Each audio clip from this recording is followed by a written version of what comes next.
YCP హయాంలో ఇసుక mining భూములు దోచుకోవడమే కాదు ఎంతో ప్రతిష్ట కలిగిన విశ్వవిద్యాలయాలను భ్రష్టు పట్టించారు. అవినీతికి కాదేది అనర్హం అన్న చందాగా వ్యవహరించారు నేతలు. ఆ ఇద్దరు నేతల నుంచి లెటర్ వచ్చిందంటే ఆగ మేఘాలపై పోస్టింగ్ ఇచ్చారు. అర్హులైన నిరుద్యోగ యువతకు మొండి చేయి చూపారు. దోచుకో ఇచ్చుకో అన్న చందంగా అన్నిటికీ అప్పటి వీసీ రిజిస్ట్రార్లు చేసిన అవినీతి అక్రమాలను వెలుగులోకి తెచ్చింది ప్రైమ్ 9 న్యూస్.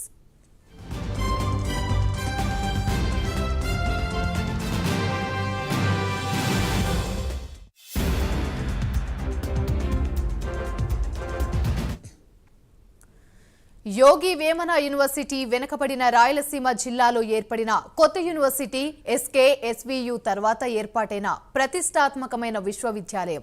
అసలే చదువుకు దూరంగా ఉంటున్న విద్యార్థులకు కడప నగర శివారులలో విశాలమైన ప్రదేశాల్లో యూనివర్సిటీని ఏర్పాటు తర్వాత ఎంతో మంది పేద విద్యార్థులకు విజ్ఞానం అందించే సంజీవినిలా మారింది.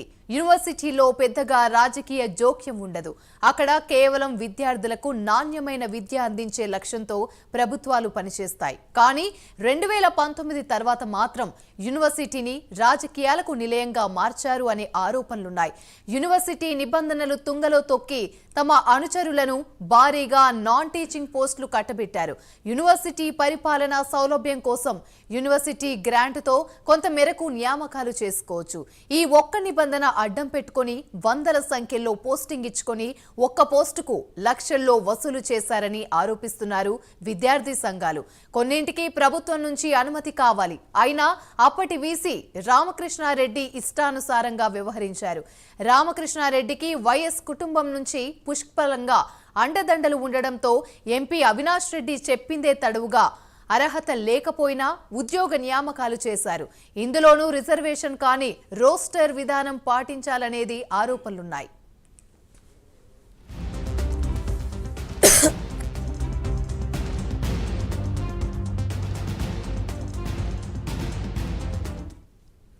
వైసీపీ 2019లో అధికారంలో అబ్ఖాస్ విధానం తీసుకొచ్చింది.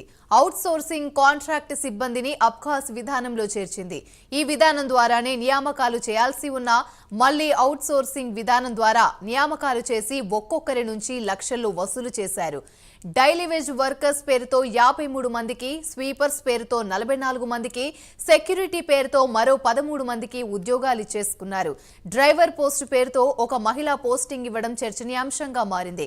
గత ప్రభుత్వంలో యూనివర్సిటీ అధికారులు ఇష్టారాజ్యంగా వ్యవహరించారని, కొత్తగా అధికారంలో కూటమి ప్రభుత్వం యూనివర్సిటీ అవినీతిపై విచారణ చేపట్టాలని విద్యార్థి సంఘం నేతలు, నిరుద్యోగులు కోరుతున్నారు.